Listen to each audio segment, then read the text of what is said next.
Video yang beredar di media sosial memperlihatkan kelompok remaja yang menggunakan sepeda motor melempar petasan ke jalan dan membawa bambu di Jalan Yosudarso Ilir Timur 2 Palembang. Saat polisi datang, kelompok remaja kabur. Satu remaja MC 15 tahun yang membawa bambu diamankan.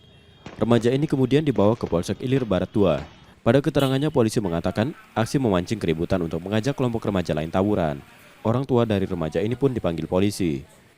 Jadi setelah kami amankan, jadi tidak terdapat sajam, kemudian jadi mereka baru melaksanakan kegiatan untuk menghidupkan petasan, kemudian mereka masih di jalan, sepertinya memang mereka mungkin memancing satu kelompok tertentu untuk melakukan kegiatan tawuran. Jadi semalam itu belum terjadi tawuran.